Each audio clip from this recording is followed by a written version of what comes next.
Good evening and welcome to Friendship Radio and to the grand march through life. My name is James Huey, facilitator of the Friendship Personal Retreat Program here in Galveston and on ships cruising seas throughout the world. Offering the gift of listening hospitality, I invite you to join me here on KGBC, Friendship Radio for Southeast Texas, as you and I explore topics to enrich the quality of your life. Power of positive living and friendship.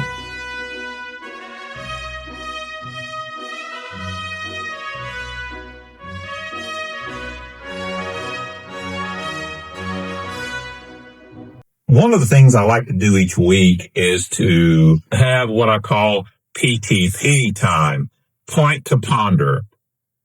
This week's point to ponder came up earlier. I guess it was on Monday. Someone came up and said, Dr. Huey, how can I help someone who asks for advice and then ignores it? And I said, boy, now that is an excellent topic for PTP time. Point to ponder. The first thing I shared with this individual, and I'd like to share with you this evening, is the statement that came to me a long time ago and has proven very accurate and has kind of stood up over the ages.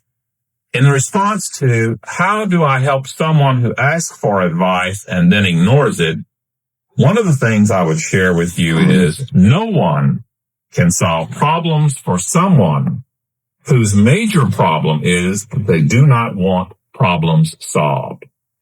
People ask advice for a number of reasons. Some ask for advice so they can gain an additional perspective on a problem. They want a different point of view, something outside of their way of looking at it. Some people ask for advice in order to get attention from other people. We as human beings generally like to be helpful to others and be helped.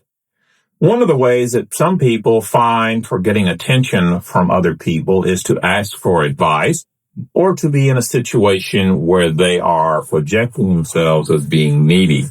Sometimes this is a sympathy ploy. Please give me some advice because my life is falling apart and you're the only one who can come to the rescue and save me kind of program. Another may be a confirmation. A confirmation that if you will give me the advice that I'm looking for, then I can feel confirmed that someone else sees the problem or the situation in the same way. Basically, it's my belief that people do what they want to do. And I don't care whether you go through all kinds of advice giving, whether they read all kinds of personal growth books. People do what they want to do. Therefore, their perception of any situation is the most real to them. When you and I were to look at any situation, any set of feelings, any set of behaviors, you and I would tend to see them somewhat differently. It's kind of like the old story of the blind men who were getting together and having to describe an elephant by touching different portions of that elephant. Each one had an accurate description because they were touching the portion that was real to them. And basically in problem solving, one of the real goals of this and seeking advice from others is to get a different perspective because some people can see our problems. Some people can see our situations differently. Generally, people are looking for people who will give advice that's similar to what they already believe is the solution to their difficulty.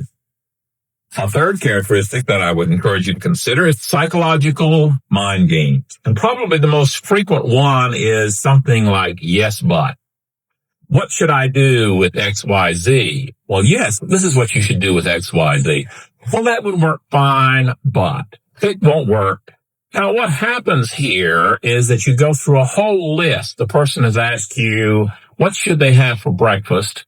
And you go through health foods, you go through what's available in the refrigerator, what they can find down at the supermarket, what they can borrow from their next door neighbor, and they say, yes, but. This is what we're talking about when we say psychological mind game. Basically, what the person has as a hidden agenda is, you cannot solve my problem. Now, I've got you hooked because I know you're a good person and you want to be helpful. That's the premise. We like to be helpful. So if you find yourself in a situation like this person was asking, they ask for advice and then they completely ignore it. They may be playing a variation of yes, but.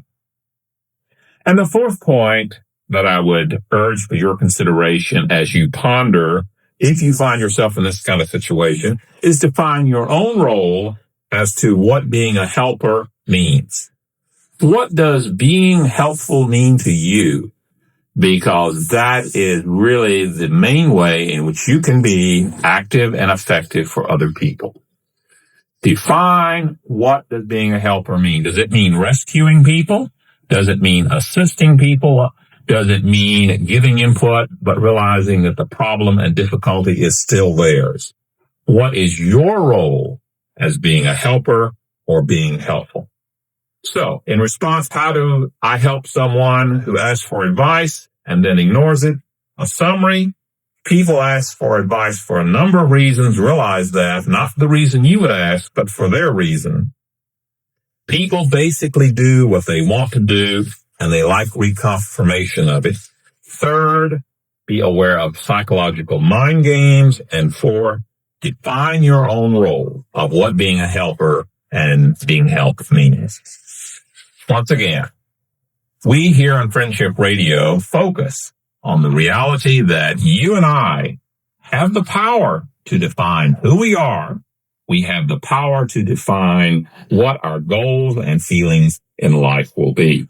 And so I hope that this point to ponder this evening will be of some value as you interact with people who may be seeking advice in your life.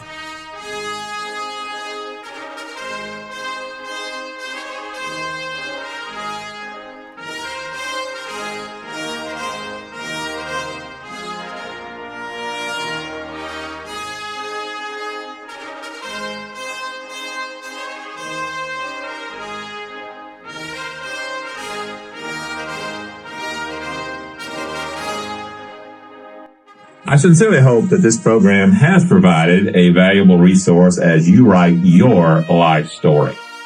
And I hope that you'll join me here again on Friendship Radio as we continue to explore topics to enrich the quality of your life. Power for positive living and friendship. This is your friend and host, James Huey. Until next Thursday, good night.